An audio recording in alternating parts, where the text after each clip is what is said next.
Dude, but I'm kind of in a hurry. I want to drop the CX500 engine out. It's ready. It's ready to get dropped out.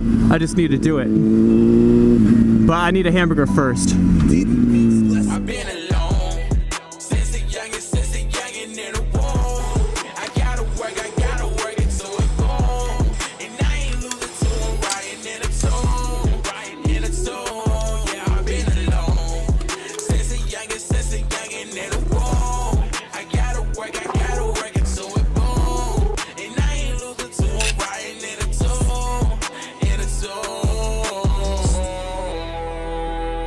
Alright, so the water reservoir tank, you'll need some of these.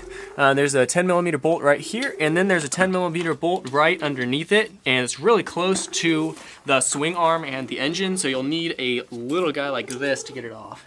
It's now time that I disconnect the shaft from the engine.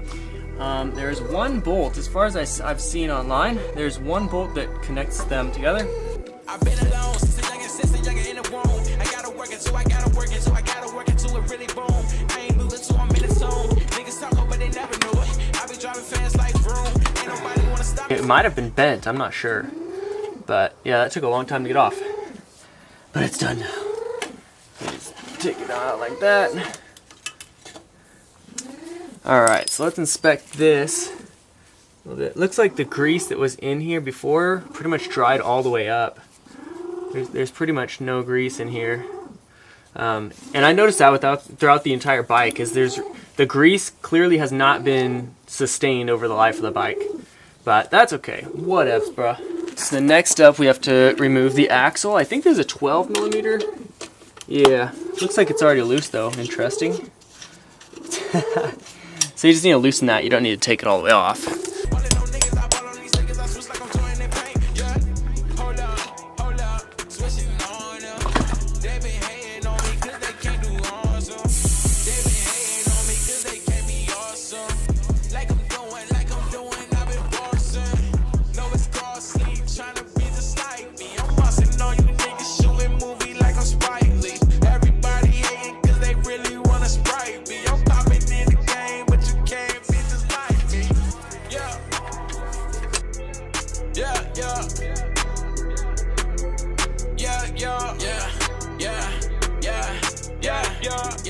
Just to clear some space out when I was working on the swing arm, I just temporarily bolted the rectifier and the solenoid and whatever, everything pretty much just loosely up in the top, so this whole area was nice and clear.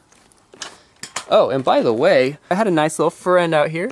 If you guys can see that right there is a wolf spider with a bunch of babies on its back. But yeah, looking at all the teeth in here, it's a little bit hard to see because there's a lot of grease, of course. But the teeth are actually in pretty good condition. You know, got him to move. He wasn't trying to fight anybody, but all of a sudden a little kid wants to fight him. When you have nothing to prove, you don't need to prove anything, you know? Right, for real. Everybody knew that if that went outside, it would have been one punch and done. Oh, there we go. It looks pretty free. Okay, let's see if we can get the water tank out first so we don't break anything. There we go. Yeah, but it needs to actually shift. Yeah, we can slide the frame. Slide the frame backwards. Alright, ready? Yeah. To play with. Alright. You just go a little lower. Okay. Alright, here we go. Alright. Look at that. Free. Oh, yeah. Oh yeah, alright, I'll start sliding it. Okay, hold on. Let's see if we can clear this. Alright, this is going to be some clickbait for sure. Alright, go for it. Oh, snap! That's a lot of weight. Oh, shoot. Oh! Basically, there's just one bolt right there that goes into the engine and with a nut on the end. That right there is a through bolt that you have to pull out. And then you got these two bolts on the top here. Then the engine will just drop straight down and you can slide it right out. I used a car jack for it with wheels. Super easy.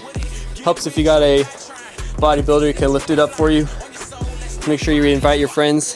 What you have to say for yourself, my neighbor. That's pretty easy to do. It's pretty easy to do. You heard it straight from the man. Alright, so there it is. It's late at night, so there's a bunch of moths and stuff visiting me, but Yeah, the engine's nice and dirty. Shout out though, thanks to Lord Kurt for manhandling that engine off the bike for me. That was a huge help. All right, so there we go. The bike is now disassembled to where the point that I want it to be. The engine's out of the frame, and so I can do some work and some changes to the frame. I'm thinking I'm gonna paint it satin black to match the satin white of the tank, and add some red accent colors. It's gonna look f***ing dope, I'm hoping. But yeah, so this is the transition from disassembly to reassembly, and it's super exciting. This is pretty much the turning point of the project where I get to see everything start coming together, and it's gonna look super cool, I hope. So far though, I'm very impressed with the overall mechanic condition of the bike.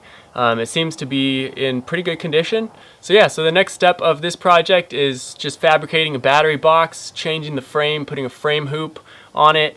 I'm gonna keep the dual shock. I actually have some new shocks. I'll show you guys that in another video, but I got some new shocks for it. It's gonna look super sweet. I'm so excited for this build.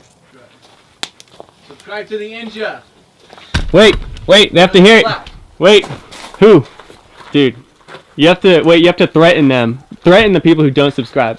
If you don't subscribe to the Inja, I know where you live. My IQ was 144. Don't be fooled. I know where you live. I will f***ing kill you right now. Oh, I'm shaking. It's intense. But yeah, you heard him. Make sure to smash that like button, smash that subscribe button, smash all the buttons. Smash. Smash.